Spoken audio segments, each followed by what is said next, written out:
വിദ്യാഭ്യാസത്തിനെന്ന പേരിൽ നമ്മളെ പെണ്ണുങ്ങളെ കൊണ്ടുപോയിട്ട് നമ്മളെ മക്കളെ കൊണ്ടുപോയിട്ട് അവർ ശുദ്ധ മതേതരത്വത്തിലേക്കും മതവിരുദ്ധതയിലേക്കും നയിക്കുകയും തട്ടം വേണ്ട, വസ്ത്രം വേണ്ട എന്ന് പറയുന്ന ഒരു ചിന്താഗതിയിലേക്ക്, എല്ലാവരും ഒരുപോലെ എന്ന ഒരു ചിന്താഗതിയിലേക്ക്, ഇനി ആണും പെണ്ണും എന്ന വേർതിരിവ് തന്നെ വേണ്ട എന്ന ഒരു സ്ഥിതിവിശേഷത്തിലേക്ക് എത്തിക്കുന്നതിൽ നമ്മുടെ മതേതരത്വത്തിന്റെ ആളുകൾക്ക് ഒരുപാട് മുന്നോട്ട് പോയിട്ടുണ്ട് അവർ.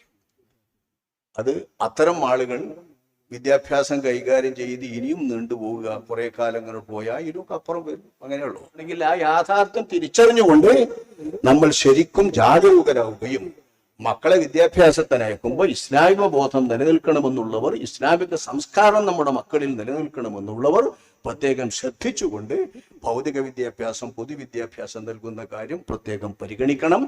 സങ്കലന വിദ്യാഭ്യാസം നമുക്ക് ബുദ്ധിമുട്ടാണെങ്കിൽ നമ്മൾ മതവിദ്യാഭ്യാസം ഒറ്റക്ക് മദ്രസകൾ ഉണ്ടാക്കി, ഒത്തുപള്ളികൾ ഉണ്ടാക്കിക്കൊണ്ട് സ്കൂളിലെ പൊതുവിദ്യാഭ്യാസത്തിൽ നിന്ന് മതവിദ്യാഭ്യാസം എടുത്തു കളഞ്ഞപ്പോൾ ചെയ്തതുപോലെ ഒറ്റക്കുള്ള പൊതുവിദ്യാഭ്യാസത്തിന്റെ കാര്യം കൂടി ആലോചിക്കേണ്ടി വരുന്നിടത്താണ് സംഭവമെങ്കിൽ നമ്മുടെ മതസംഘടനകളിൽ അക്കാര്യം ഉണരുകയും ചിന്തിക്കുകയും യാഥാർത്ഥ്യം ഉൾക്കൊണ്ടുകൊണ്ട് അതിനനുസരിച്ച് ജാഗരൂകരാവുകയും സമൂഹത്തെ ജാഗരൂകമാക്കുകയുമാണ് വേണ്ടത്.